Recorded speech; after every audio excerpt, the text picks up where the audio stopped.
all you luminous beings out there who have found the Justice League Revisited podcast. We appreciate you coming back. Or maybe this is your first time you stumbled across it and you're like, what is this?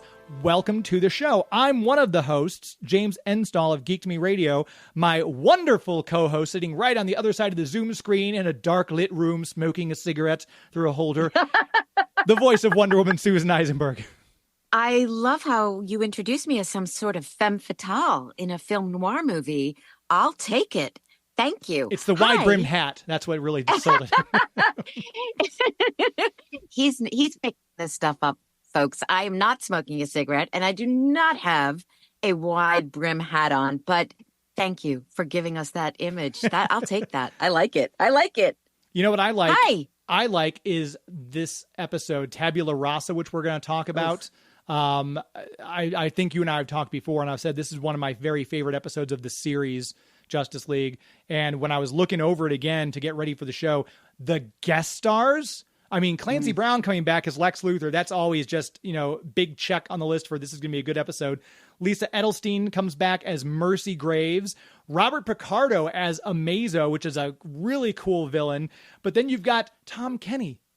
Come on, Tom Kenny I'm hearing the voice. I'm like, that sounds like, so you've got SpongeBob out there looking for survivors, which is great. Yep. We had Ashley Edner, one of the voices as well. Masasa Moyo as Beautiful Woman. And then we've got Maria and Phil and George and Michael as members of the search party and other sundry guest appearances as well that we have in this one. So yeah, this is a fun cast.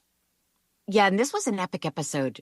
I have to say, once again, just so taken with how special it was. Like it what you saw on the screen, so cinematic, and then the script I loved. It was a very deep episode, and I know it's based on the comic books, but I wasn't familiar with any of that, and so rewatching it was such a treat, and loved it. Loved anytime I can see Clancy, hear Clancy, see Clancy, is a treat. And Lisa Edelstein, who I've been a fan of forever, just love her acting, and I thought she was terrific in this. And their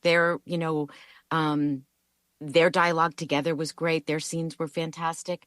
It was just, I'm really, really looking forward to this to this episode where we get to talk to the writer, Stan Berkowitz, and the director extraordinaire, Dan Riba. I mean, because they were in the room and they made it happen. So I want to pick their brains a little bit. And we also put it out there on Twitter, so we'll have some questions there too, right? Yeah, we were going to take those. And if we have any more coming in, I'll usually try to check the feed and kind of take them as they come in if we do get more. But yeah, it's a great episode. And I love, they just kind of like, to use a Spinal Tap reference, they kind of trussed up to 11 for this second season. I mean, it's just the action's more intense. I feel like they're finding their footing more as a team, which you kind of always see. Like if you watch a sitcom, like if you watch Seinfeld, seasons 1 and 2 are a little rough, but by the time they hit the third season, they can tell the cast hit their stride. Same with Cheers. I know I'm just talking about older shows for you young kids. These are on DVD. Don't at me later. But you always see that with groups. And I love the fact that, you're voice actors, but we see the visuals of this cast and we feel them kind of finding their footing as a team. And this is another step in that process where they don't know how to deal with this creature that can absorb and send all their powers right back to them. So I love everything about this episode. I can't say enough good things about it. Okay, well, keep saying it because we we can bore our guests with all our enthusiasm and with all our questions, because I loved it. And I have some notes, which I'll ask them. And shall we bring them out? Are they here? Are they here yet? Are they in the green room? They are in the green room. Hey, guys, no, put the martini down, Dan. No, just leave that there. Come on. That's fine. Yeah, right. The microphone. That's fine. That's yours. And that stands there. You guys comfortable? You need a pillow? Okay. All right. So now that they're seated and they're comfortable, so we've got the writer, Stan Berkowitz. We've got the director, Dan Riba, joining us for this episode. Thank you both for taking the time out of your day to once again speak with us. Glad to be here. Glad to be here. Yes. Indeed. Once again, it's like a rotation with these guys, right? We just have them on speed dial and they answer the call. Thankfully, they're not hiding from us yet. Wait till we get to season 4. Yeah, Stan will be looking at his phone going, oh, these guys again. Man, all right. That'll be... But it's always great to have you guys, as I mentioned off air, that it's so much fun because the two of you would know the nitty gritty on the script and why certain choices were made that the actors aren't privy to. So yeah, this is going to be great. For those of you who are wondering, we are covering the episode Tabula Rasa. This is the 14th story overall, the second story of the second season, episodes 29 and 30 in the airing order of the series, where Amazo makes his DC animated universe debut. I want to start off with just saying, as I rewatched this episode, I loved the John Jones moments with the Martian Manhunter trying to sweep the city for Luthor and having to pull back and pull away. I go to Mardi Gras in New Orleans. I'm the same way. I need a week off from all the input. So my first question is to you, Stan. What was because it's such a separate story from the action of hunting for Amazo. So when you're writing that, what was kind of in your mind as you were writing that particular plot for Jean? Well, first of all, it isn't completely separate. It seems that way. It seems like you're at the two legs of a V, but they do come together at the end where Amazo has access to all the information that John has access to. And Amazo's reaction is different from John's. John becomes more human, more humane because of, what he's seen and what he's sensed. At first he's put off, but when he gets to that one point with the girl who's lost, then he's able to coordinate his feelings. Whereas with Amazo, it's like, okay, I've seen enough of you people. I'm out of here. I am out of here. I do have one comment about John, though. We did that bit where he becomes his true appearance, with the kind of pointed head. Yes. And the explanation for him having the more humanoid appearance was that he's trying to look less inhuman and more like a human being. Is that the idea? I mean, why not go around with just the pointed head? That's my question. That's exactly it, though. He wants to look like a superhero, I believe, like the rest of those guys, But Dan, if he can be anybody, why doesn't he just look like Tom Hanks? He eventually we go there. And that was a thing in the comics where he had a secret identity. And I don't think he felt, for some reason, the need that was his secret identity to just seem vaguely more human. But it is odd. Why didn't he just yeah, exactly. Well, Brad Pitt, So it's right. like, because the pointed head thing came in much later. Yeah. Originally, all Martians look like John, just kind of green skin. Oh, because you guys were there from the beginning, can we just talk a little bit about the origin of this script and how this came to be? Because I have to say, I hadn't seen it maybe in 20 years. And I find this to be a masterpiece. And I'll tell you, from the very beginning of this episode, with the music kicks in, that is just phenomenal. And just watching every piece of this story unfold with all the facets of this story and the complications and everything that made this story so special. Hats off to both of you, because the script was so strong and the directing was so beautiful. And these moments really come to life with these characters. I love the moment when Wonder Woman finds Jean and hugs him. I mean, woof. And so many images on the screen are gifts now, with Wonder Woman with the bullets, and also that magnificent shot of Green Lantern holding her as she's collapsed in his arms in the green bubble. So I guess I just want, if it's possible, if you could just talk a little bit about how this episode came to be, a little bit in the discussion of, okay, we're going to do the next episode and it's going to be this. And okay, Stan, you're going to go write it. Well, first of all, there was a comic book story, right, based on Amazo, where he looked. Dan would maybe have a comment on this. He looked kind of like a Middle Eastern genie, didn't he? That was the look of the robot at that point, right?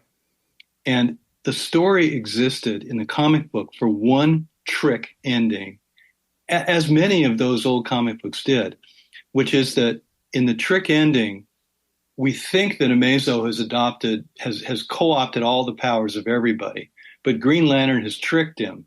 And Dan will tell you how Green Lantern tricked him, because I know Dan remembers. I don't remember. You don't remember? No. Well, the key in the comic book was that Green Lantern's ring, in this case Amazo's ring, could not affect anything yellow. Right. Okay. So Green Lantern, and I know, don't try this at home, kids, if you're listening. Do not try this at home. So Hal Jordan, knowing that Amazo is going to point the green ring at him, okay, get ready. He snorts chlorine gas, which is yellow, and is thus immune when Amazo zaps him. And he pretends that he's been frozen by Amazo. Huh? Wow. Huh? Everybody's going, huh? Ruh-roh. Well, James, did you know that? I've never read the actual first appearance of Amazo. Okay. I think that's the comic to which Stan's referring. Brave and the Bold number 30 was his first appearance 30, back in 1960, which was only the third appearance of the Justice League. The Justice League didn't even have their own book yet. So Amazo is a very early villain, but I've never read the book, so this is new information to me. But it sounds very 1960s DC. I'm going to inhale chlorine gas. Yeah, just a little bit. Not to hurt yourself. I mean, that was it. He took just basically a sniff of it. Yeah, it's yellow. I don't know. I mean, is it really yellow? I don't know. But, okay, so that wasn't used in your script, obviously. No. Try this at home, kids. Right, exactly. I think that Rich wanted to do that one, or maybe Bruce did, but Rich and I spent a long time trying to make the Amazo story have some emotional weight, whereas in the comic book, it had no emotional weight because you're a little child and all you want to know is some fancy trick ending that makes you go, oh yeah, how neat. If I ever get in trouble, I'll snort some chlorine gas. Right. Who hasn't tried that? I mean, honestly, I'm from the Midwest. We do stuff like that all the time. It's fine. Wow. I think it was Glenn Murakami when we had him on was talking about how for the Amazo episode, like they pitched it a little earlier and Bruce was like, no, Amazo is stupid. And Bruce did not want to do Amazo. Until it was kind of, they said, well, it's like Super Adaptoid because they kind of explained it. And that's kind of one of the reasons it was that gray, very blank look is because they didn't want it to look cartoony. Is that correct? Was Glenn remembering correctly? Do either one of you recall? No, I wasn't there when Glenn would have pitched that to him, but I understand Bruce's concern. And in fact, in the show, I don't think the robot is ever called Amazo. He's always called the android. Yeah. Right. Yes, that's and right. He sure looks a lot like Gort from The Day of the Earth. That's it. That's yes. Exactly. He's an amalgam of Gort and the Silver Surfer, essentially. Oh yeah. Don't tell Disney. Tell Marvel. Redacted. Hello, Disney. Wow. That's the idea. So we Rich and I spent a lot of time working on the outline, and then once everyone was happy with the outline, it all got approved. Then it was sent to script, which I wrote, and then there was a gap between the seasons. Right. So that and the other, Only a Dream, those two scripts were written between seasons. And then did you? By the way, did any of the three of you notice? Have you noticed any difference between the season 1 and the season 2 scripts? Anybody? Any difference at all? Difference in tone and anything? Oh, well, I was there, so I'm gonna. Well, Superman was a little tougher. I think I'm interested in hearing what Dan has to say. Dan. Oh no, I was there, so I can't comment because yes, there was a difference. Absolutely, Stan. Yes, there was. Okay, well, tell us. Would you agree that the scripts became a little bit more adult? Yeah, Yes. I would say so. Just based on the first couple of episodes we watched already. Yeah. Yes. Yeah, I mean, particularly in this one, not so much the Amazo story. That's a story you could feed to any child. But the stuff with Luther and Mercy is way, way more adult. Yeah. Yep.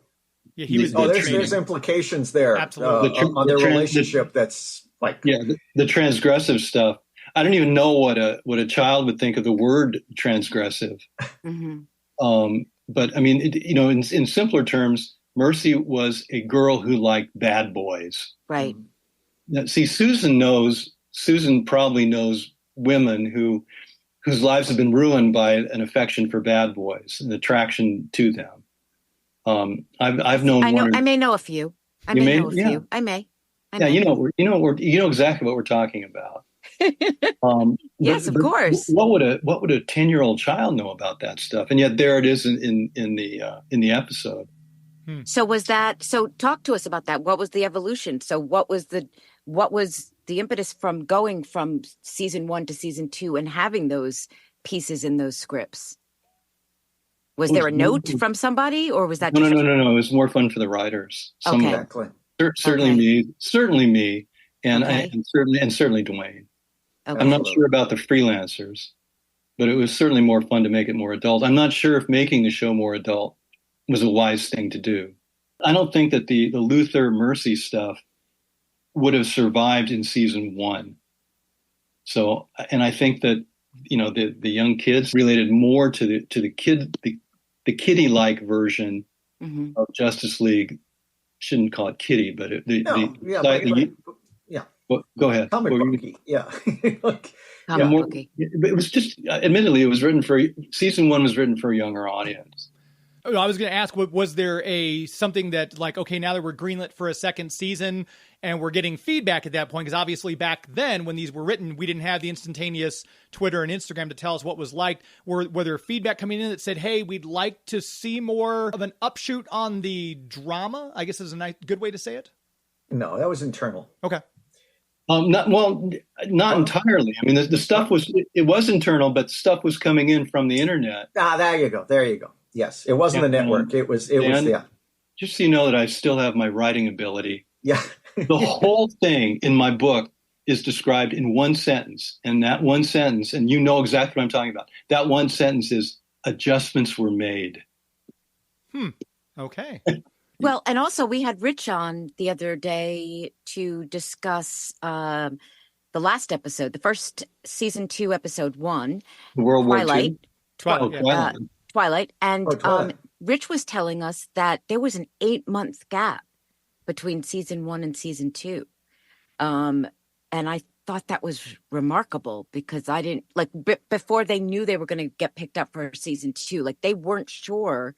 He was saying that they did not know what the future of the show was going to be, which I thought was an exceedingly long time to wait for a pickup and not know what the future was. But so you're saying that the internet, the people who were the viewers were commenting, and were they saying we want such and such? What, Dan? What was the feedback you were hearing? Well, I mean, I'm still hearing it. Okay, and it's just the dialogue could be it was a little I don't know how I can't even know how to put it, but they were complaining about Superman being too weak and taken out too early. Things there were all sorts of little things that were nitpicking the show that were valid. Actually, that I don't think they were nitpicks so much. It's things that were we were exploring how to deal with Superman in the group, and the dialogue was sometimes not as adult. Not as adult. Not as natural, maybe. And it's one of the things I had down was we've talked before, I think with both of you and some of our other guests, about how very few episodes in the first season had all 7 of the main cast. This one obviously does. Obviously, that had to be deliberate to show that Amazo could easily handle all 7, or was that a different reason to have the 7 members in the cast? It had to be. It had to be. It had to be, because if you left one of them out, everybody in the audience would think, well, Green Lantern's going to come and he's going to fix everything, or Flash was whoever it was. That one would fix everything. So you had to have all of them in there. Regarding that dialogue thing, in the very first Justice League episode, the 3-part pilot, there's a line where Superman says to himself, he must be stopped, or it must be stopped. Dan, do you remember the line? He's talking to himself. Actually, I don't remember exactly, but yeah. But in this one, at the beginning of Tabula Rasa, Superman says something to that effect, where he's about to say he must be stopped, and John Jones says, "I know he must be stopped," and Superman says, "Smart guy." So You guys remember that, right? It was a little callback, yeah. Yes. Yeah, that's right. Yeah, that was like a little needle to our earlier days, where the dialogue was a little bit younger and used a little bit more to make sure that you understood stuff. Also in the book, I mentioned an experience I had when I was before Warner's, when I was at Marvel, where I was told, listen, a lot of times, as an animation writer, you're going to have to show it and say it, because sometimes you're going to get stuff back from Asia or wherever it's being animated, and it's just not going to be clear. So you have to do both. And I thought, okay, here at Marvel, I'll do what I'm told. I'm working for Stan Lee. I mean, sure, I'll do whatever you want. But when I got to Warner Brothers, that problem never seemed to come up. And this is a compliment to Dan as well as all of his fellow animators, because there was never an issue with, geez, I'm looking at this, and if only there were another line of dialogue to explain what's going on. We never needed that. So, I mean, the animation the animators were very keen and always understood the scripts, I felt. Well, Dan, watching this episode, this two-parter, what was your experience? When's the last time you saw this episode? These episodes? It's been a little while, but what was your takeaway as you're watching? Oh my gosh, the same that when I really felt for Amazo. I just thought he was like this wonderful, innocent Frankenstein manipulated by Lex. I'd forgotten the details about the Lex and Mercy, so it was like, oh my gosh, we went there. It's like, oh my gosh, I'd forgotten, that they actually had a very adult relationship that was not really that hinted in the original series. It was kind of there, but but here it's like, no, they had a relationship, and it's it's nice. It's fun. It's fun and very adult and different. And I have to give props to Lisa Edelstein, who voiced Mercy, and of course Clancy Brown, who we all love as Lex. But I knew it was Lisa even before I checked the credits, because I've always just adored her as an actor, and she just was in that performance. I thought she just nailed it. Absolutely wonderful performance. I mean, just got all the subtleties and all the sexiness and all the capability, all of it. She just brought it, and I thought she was terrific in this episode. What a pair they were. Dan, do you remember if the two of them were recording it with each other in the same booth at the same time? Almost always. We tried very hard to get everybody together at once. So, yeah, I'm pretty sure they were, yes. I'm going to go out on a limb and say that Clancy is the best Lex Luthor who ever took on that part, including live action.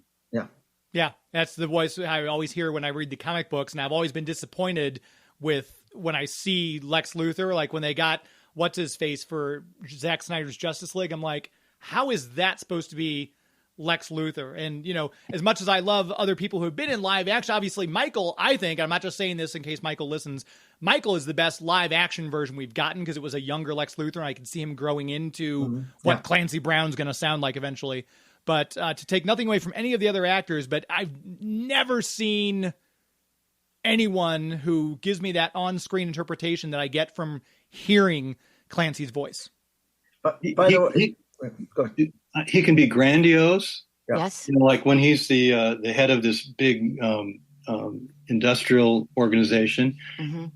And also in those scenes where he's reduced to, having to worry about power failures and stuff, and just sniping at Mercy. And he was great there too. I mean, a really wonderful actor, and very inspiring to write for, as you were, Susan.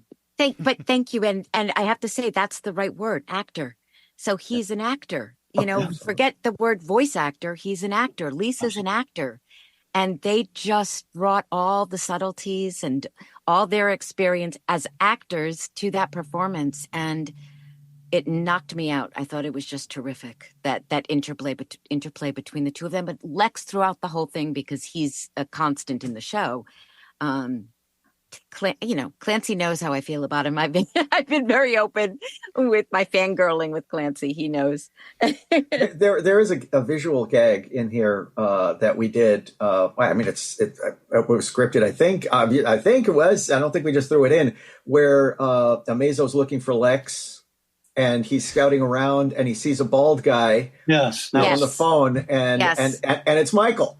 And it was like, dude, you know, and I knew it was Michael. It was a little nod to his licks. That is so sweet, because I totally picked up on that this time, that it was I could hear Michael, and that's great. And what's funny, there was a really silly gag in the original Superman that was taken out of the script when it was a jokey thing where Superman is looking for Lex, and when he was a bald guy, and he finds Telly Savalas, and he makes like, and so it was like, and I was like, oh my gosh, we're echoing this cut piece of this stupid thing but it works in this one because it's like we found another Lex, so it was a cute little gag. It totally does. So it was like he has the lollipop and everything. That's so great. Superman finds him, it's just like such a silly thing, but that's Does Jean go to Times Square?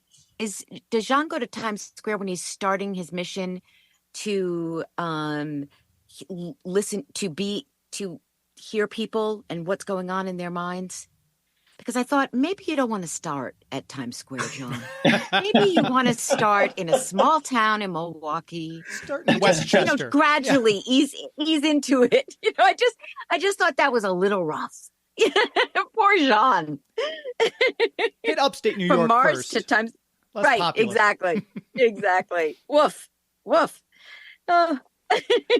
I love the writing, especially when because this is still technically early days. Like I feel like season 1 they were finding their footing as a group, and there's another episode in season 2 where they decide, hey, we need to start training as a team and work together. So this is still, I feel, early days for the group, and I think it was a great part when Batman does pull out the kryptonite, and Hawkgirl's like, you just carry kryptonite on you, and I love that moment between the two of them, because she was like, woo, they think I'm scary. Right. Yeah. And that was cool to see them interact. And I loved the pairing of the episode too. Like those moments with different members of the league. I just thought that was chef's kiss. That was just very, very sweet. And I just, that was fantastic. I love that. That pairing was also from the comic books, because very often they would, in the comic book stories, a couple of them would go off together. Because you can imagine how unwieldy it would have been to have all 7 of them always together all the time. Sure. You know, it'd be like, Aquaman, you go off and take care of the ocean. Right. Well, one of the things about Glenn Murakami being on was he really did give us some insight into what it's like to create those worlds for each character and how challenging it is. And so, it gives us a better understanding of why 7 people weren't used every week for every episode, and why they had to pick and choose. James, I know that we put it out there that Stan and Dan were going to be Stan and Dan. For the Stan and Dan show, coming to you live from Burbank. Right. So we put it out on Twitter that they were going to be on, and I do know we got some questions. So do we want to attend to the questions for them? We totally can. We give our listeners a chance to talk to these guys. Sure. Not be selfish. Yeah. I'd like to be selfish, but Susan's the generous one, so we'll do what she says. Ellen Ripberger on Twitter at EllenRRIP said, Amazo absorbed the abilities and personalities, with Hawkgirl being the first. Does the fact that Amazo doesn't ask questions about what's going on happened in... Hold on. Now I'm reading the question. I think she may have misworded something, because I'm reading these on the fly. I apologize. Is it safe that Amazo would copy Batman's personality too in order to question anything? So I guess she's asking when, because obviously she takes Hawkgirl's warrior persona when he goes up against her. Was that noted in the script or anything? Does he also capture the personality? Because we saw him kind of flirt with Mercy in a Flash type fashion. So I would assume that he absorbs the personalities as well. Yes. I don't think he absorbed them entirely, but little bits and pieces of them, I would think. Right, because he did flirt. He did flirt like Flash. And he had that body. Yeah. His body language was the exact same as Flash. I love that. I just love that. That was so perfect. Chef's kiss all around. We have at Josh_Laborde. The ending of the episode so inspired. John letting Amazo copy his powers and then encouraging him to use them on Luthor was such a genius way of ending the conflict. was that always, he wants to know, was that always the ending that you guys had in mind, or was it kind of workshopped? How did that ending come up with Jean being the one who finally brings about an end to the conflict in that fashion? I think part of that might have come from Bruce directly. I'm not sure, but I remember him talking about it at great length. And Bruce and Rich together working it out, I think. I don't know that I would have ever thought of that ending myself. Wow. I would have stuck with the chlorine. But it is a wonderful recap for everything that John is going through, and it's a wonderful contrast for that to just like, and so yeah, it was a pretty clever way to wrap it up. And then at Anthony3270, similar question, wanted to know what was the inspiration for Martian Manhunter's uncertainty about the humanity in this episode. I think it's just because he was just deluged with all those horrible thoughts like, this person doesn't really love me, and I think I'm too fat, and boy, I wish I made more money, and all those kind of, because obviously in general, when we're alone with our thoughts, we're pretty self-conscious people on the whole. I know I am anyway. So I'm assuming it's just all that negativity and kind of picking up all the stuff. All you have to do is turn on the news, and I'd want to leave the planet too. So I'm guessing that's what part of the inspiration was. And then I love the circle back when he saw these people who were selfless. They're out there in the cold and they're freezing their butts off to find this little girl. It was a very nice circle and kind of almost a cleanse for him. Mm-hmm. Totally. I agree completely. James, you answered the question. I guess I did. Sorry. Sometimes I just... You need that arc. I mean, he goes from selfishness to selflessness. That's what happens. That's what he sees in the course of the two episodes. It also it illustrates this point that Mr. Rogers made, like when there's a disaster and when there's it was how he was like trying to deal with 9/11 and things like that, where he would kind of go, what his mother would tell him when there was some horrible thing that happened is look for the helpers. Look for the people that help other people and get your strength from that. If you lose sight of humanity, it's like there's always people out there outreaching other, and helping other people. And that kind of, it sort of reinforces your faith in humanity. And so it's like, wow, we're illustrating that here, Yeah. Follow the good. Yeah, for sure. 'Cause it's out there, but you can get so mired in the negative. It's so easy to do, especially these days, if I may. At The Real Shuban wanted to know, how did you land Robert Picardo, and did he record his lines alongside the rest of the cast? Was it an offer made? Did you have him in mind originally? I don't know about the casting. I'm not sure, but yes, he did record. Yeah, and I think all of those, I think most of those guest stars were offers. I can't speak for Andrea, but I think most of, unlike the cast who had callbacks, I think most of the guest stars who were stars, who were working on shows and movies and film, all of it, I think they all went out with offers to those people. Yeah. And they were in the room with us. I mean, they were there alongside us regular folk, doing the voiceover. Well, and after the show, after Warner's Animation was established for a while, people really wanted to work with Andrea. Exactly. Sure. Yeah, no one said no. That's the thing. No one said no. And it wasn't like they were paid a heap of money. It was not. People were not paid heaps of money. They just came to do it because of the love of it. And it seemed interesting, and it was something for their kid, or they'd never done it before. Being in a cartoon? I mean, are you kidding? Who says no to that? Well, I tried to get Patrick McGowan. Are you serious? I met his daughter while we were on vacation in Mexico. She's an actress too, Catherine McGowan. And I said, your dad should consider this. A lot of actors, like nothing happened from that. No, we reached out to him for Dr. Fate back on Superman. And God, that hurts. Crickets. We designed the character after him anyway, but we didn't that do hurts. the voice. Man, that would have been. But the other one that kind of hurts was that Terrence Stamp called Andrea. Terrence Stamp, General Zod, called Andrea. He was in town. He had a couple of weeks of work, and he was going to be in town for a week. And he had heard such nice things about our show and working with Andrea from other actors that he called and I'm available. I want to do a cartoon. And we were working on the one episode that had no guest stars, Better World, and there was no place for him. Mhm. So they did ended up using him on a Static Shock episode, but we, you know, who knows if he called earlier, Terrence Stamp might have been in Mazo. Who knows? You know? Wow. You know? It was such an interesting voice for Amazo, because you expect this booming voice to come out of this booming figure, and instead it's this.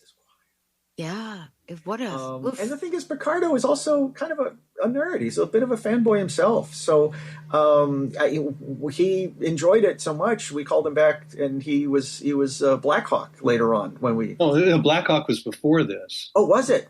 Oh, you're right. Oh, that's right. You're sorry. You're sorry. I got it wrong. Blackhawk was such a thing. We called him back for this. You're right. He enjoyed working with us so much. Yeah, I got the show.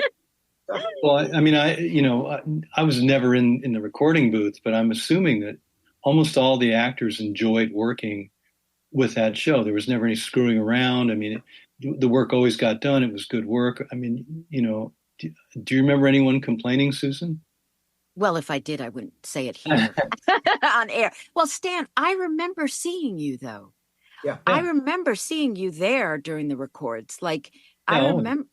So you had to have been there at some point. But never in the booth, never on your side. Oh, on our side. Okay. Yeah, no, it was a joy. I mean, it was a joy. I mean, if there was laughter and it never got out of hand like on some shows I've done, because Andrea was running the show and she wanted the play, but she wanted us to take it seriously too. So we did. And it was joyful. At worst, it was professional. Yes, 100%. 100%. Yeah. So I'm curious to kind of an addendum to that last person's question. Did you know, because I thought you said in the beginning that you wrote this script pretty far ahead of time. Did you know when you're writing the words it would be Robert Picardo voicing it? And would that have changed anything in your dialogue, Stan? No. Okay. No. I mean, the pleasurable part is writing for actors whose voices you already know. So obviously there was Luther, and obviously there was the whole cast, all the regulars. I mean. Mm-hmm. Right. And I did notice in this episode, I do get electrocuted, Stan. And so I remember that. I remember looking through the glass and seeing when I'd have to get electrocuted and things like that. I can remember looking at a Stan, at a Dwayne, and being like, really? Really? But it comes with the territory of being a superhero, I guess. Absolutely. So far, I don't think anyone's beat George's record yet. George is still the most electrocuted superhero in the series at this point. I'm keeping track. I've got yes, and so is George. We have a question from Matta, the number 2 Fata, talking about Amazo's design. But Matta, I believe we did already answer that question previously before I read your question about the changes to the design and why that had happened. Our friend and listener at Girl with Cello wants to know, she says, another classic episode. Question to the group. What powers would you like to absorb and why? Girl with Cello would like to be able to teleport or time travel. So we'll go around the room. We'll start on my screen with the top with Susan. If you could absorb, let's say 3 different Justice League members' powers, which 3 would you choose and why? Well, I'd love to have the power to fly. I just think that's brilliant. I mean, I always answer. We always get asked this question at Comic-Cons. Which superpower would you like? And my answer is always the same. I've never been asked to give 3, James. That's why you got me here, Susan. I was going to make it a little harder, turn up the difficulty. I gotta say, with Green Lantern, I love that protective glass. I love that protective. I love that the green shield. That I would take that one. I think that's a cool one. I liked the moment when they said to Batman, "You have no powers." I just because I thought that was great. And then I guess the third, I think that maybe what Martian Manhunter has, but I think that's so tricky because do we really want to be able to know what's in somebody else's mind? I don't know. That's tricky. I'm going to go with those 2 solid ones, and let's move on. Okay. Stan? Well, in chatting with Bruce once, he said, Batman does have a superpower. and His sex appeal? Well, I'm trying to be realistic in my own. Sure, Stan. No, Bruce said that his Batman's superpower is money. In fact, that's how it worked in the Injustice gang. That's how it worked. Is that he was able to bribe his way out. Yeah, so I wouldn't mind having a little bit of that superpower. Okay, or a little more of it. And Dan Riba, like you, Susan, I've always dreamed about flying. So one of the flying people. That's the thing. I've dreamed about it. I already know how. I already know. I have those muscles in my head. I know how to I can maneuver with the air, and I mean, it's just I know how to do it already. So it's just come on, let's just get it. Let's do it. Give me the power. I wouldn't mind the flight, but I love the one thing about Martian Manhunter's powers that we saw in this episode is to become intangible. I think that'd be fantastic. That way, if someone's throwing something at you and I can't catch, I'm not an athletic guy, I would just turn intangible and whoop, there goes the football right through me. Nobody cares now. So that'd be a great power to have. So flight and intangibility, and I wouldn't mind having that power ring. That'd be pretty cool. Yeah, the power ring's good. Yeah. Good power ring. And green's my color. So enough said.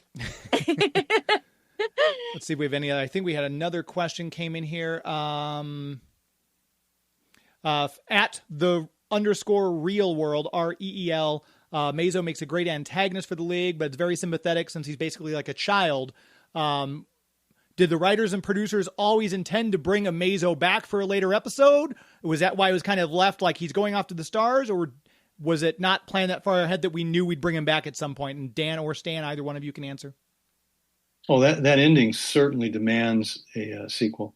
Yes. It still demanded it. And you couldn't write that ending without knowing that he'll be brought back. It's just that at that point, we didn't know exactly what he'd be doing. Yeah. Or whether he'd be an ally or an enemy. Exactly. And when he does come back in The Return, man, that's one of my favorite episodes, though, because, we've got Luthor working with Ray Palmer trying to, figure out a way. Oh, such a good episode. I can't wait. I'm so excited for this podcast because I keep looking forward to, as we're talking to the two of you now, I'm thinking like 4 episodes in advance, like, we need to have CCH Pounder on to talk about Amanda Waller. And it just, I could go down a rabbit hole, but I won't.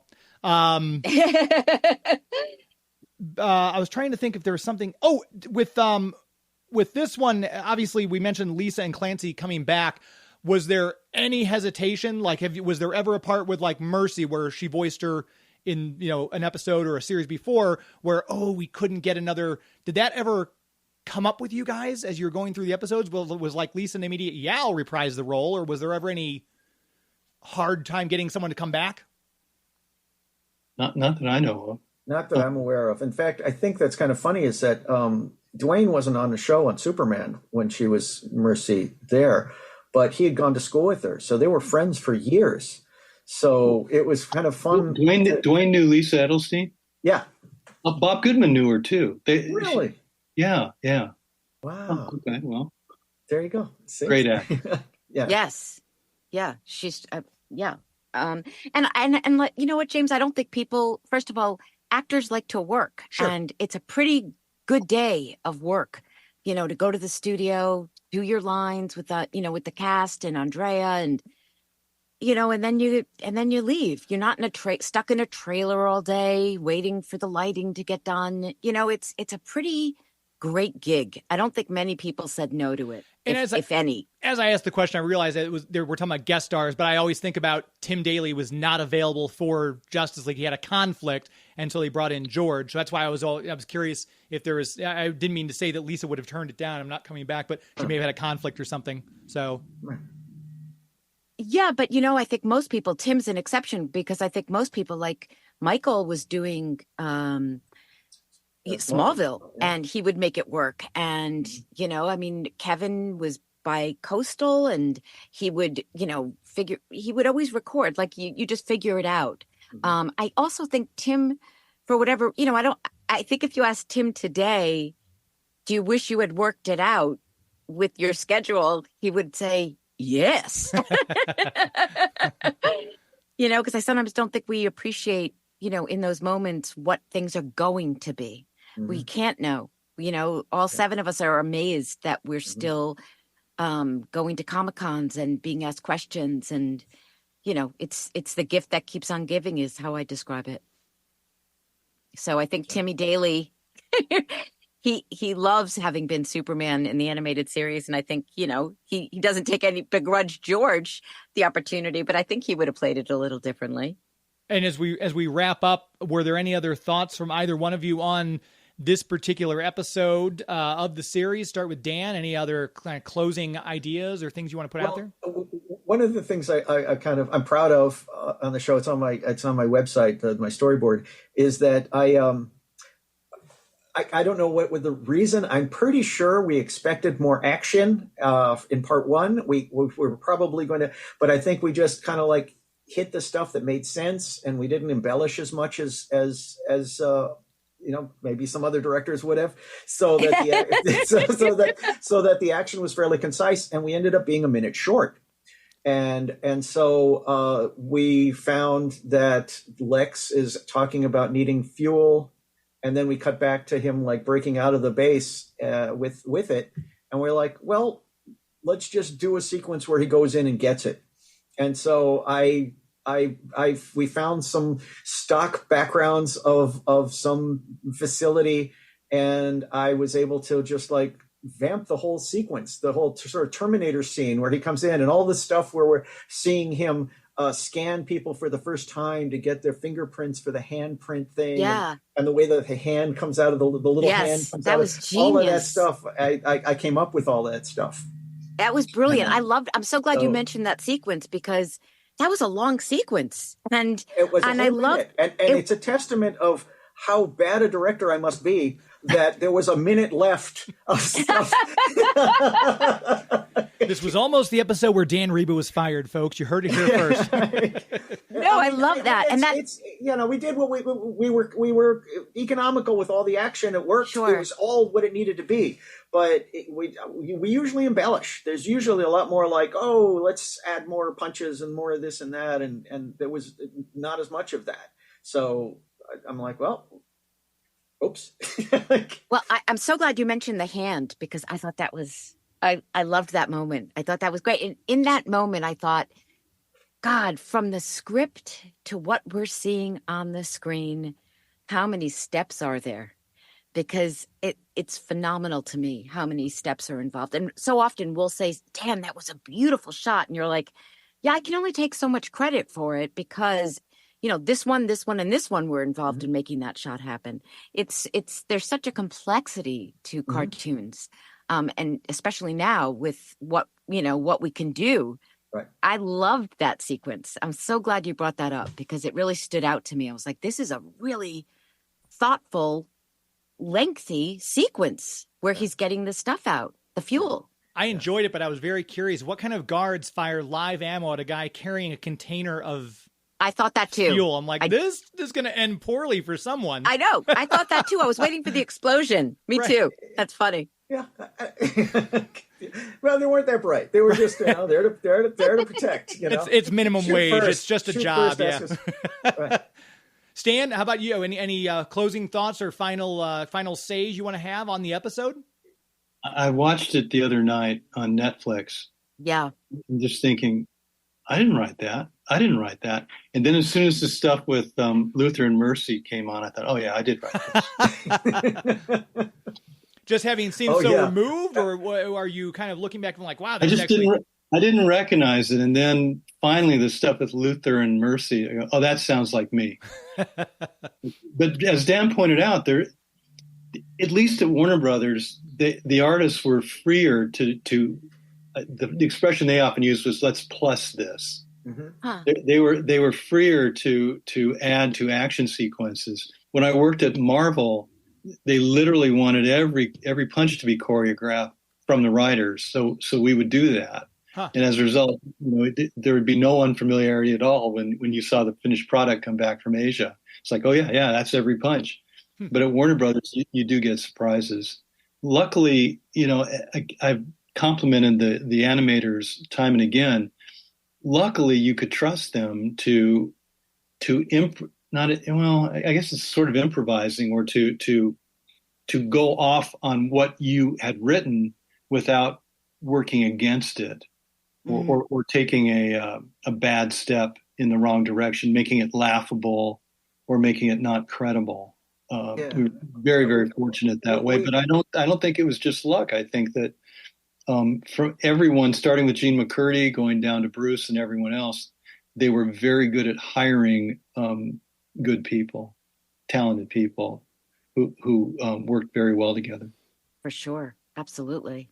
James, do you have any concluding thoughts for this episode? Nothing other than to say, I think this is, as I rewatched, I remember thinking, man, this is one of those ones when I originally went out and bought the DVDs. Because Susan, I don't know if I told you, I didn't have cable growing up. I was poor. What do you mean?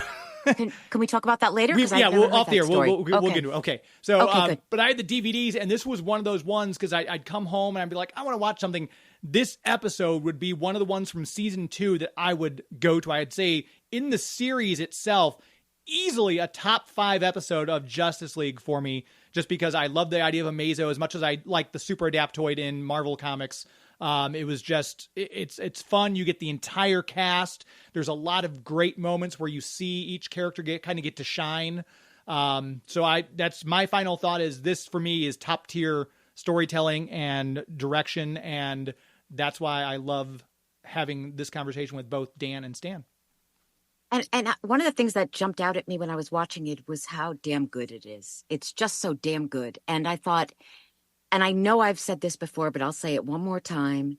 If the powers that be, I would love to see the final product. If the powers that be, whoever those powers are, hired the animation team to do a live action movie, I would be there in that front seat of that theater. And you know, this isn't even my genre, James. Oh, yeah. But I would pay to see that because there's just no more talent than in animation, than in that group. I mean, it's just all talent. And when you see those scripts and that direction, it just doesn't get any better. So, hats off to both of you. Thank you so much for joining us again. And well done on this episode. It was so good. You're welcome. And you are aware that Brad Bird from animation did make the leap into live action. I was not. Brad Bird, right? He ended up doing one of the Mission Impossible movies, live action. And then Tomorrowland. Yeah. I'm sorry. Yeah, I thought you meant he made the live action he was working on some of the DC live action. Okay, never mind. Sorry. Yes. Well, okay. I don't know why Bruce Timm couldn't have made that jump. Right. There was a script for a live action Batman Beyond, or at least a treatment for it, that Alan Burnett and Paul Dini wrote. Yeah. I don't know why that wasn't produced. Now that we've got Michael Keaton of the right age, I'm just saying I don't know why that's sitting out there still. Come on, boys. Oh gosh,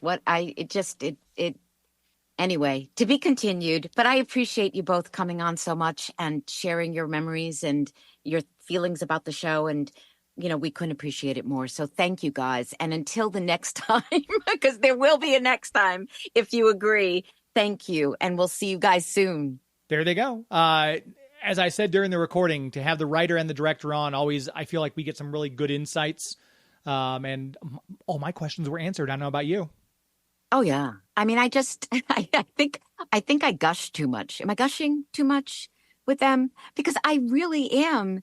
I don't know that I was a fan while we were doing it, other than like loving the project and loving my co-stars and loving the people I was working with. But I have become such a huge fan of the show because of this podcast, because I get to revisit them. So I hope I wasn't gushing too much, but I could have these guys on every podcast. It's just great to hear from the writer and director. And they did it's so like much inside work. Baseball. Yeah. Yes. In this second season, especially. This episode was just epic, I thought. And I loved hearing about the script. I loved hearing about what we saw on the screen. Yeah, that was a good one. I liked it. That gets a thumbs up from me. Yeah. And I just love the comic book ness of it all with the big battle and he's got all their powers. How's he going to use? I was kind of wondering though, like when Batman pulled the kryptonite out, and this is one of the questions I meant to ask them and I didn't write it down. That's why I need to write stuff down. Why didn't he use because it would affect Superman, but he still had Flash's super speed. He could have just been like whoop and pulled the kryptonite right out of his hand with Flash's super speed. So I was kind of wondering why he didn't. It was maybe. Well, you're right. A knee-jerk reaction. Because He didn't see it coming. That's true. Yeah. There you go. And that's Batman's superpower right there, the planning. No, he always has a plan. Oh, yeah. He always has a plan. But I enjoyed that, and I hope the listeners do as well. But it was a good one. Yeah. And again, this is our second season, folks. So if you are just now tuning in at this particular point, the glorious thing is you've got an entire back catalog of season 1 to go back and listen to. Kids? Right. Yeah. Where have you been? You taking your summer road trip, you hanging out at the pool, put on your Walkman and pop our cassette in. That's what kids still do. I told you, I met so many people, who are listening to the podcast, who are loving the podcast. And it made me feel great. It just made me feel so good that people are enjoying it. So please, if you are enjoying it, please subscribe and also leave us a review, because I go and I read every one of them, and it warms my heart to know that people are out there and still loving the show and appreciating the podcast and hearing from all the guests that we have.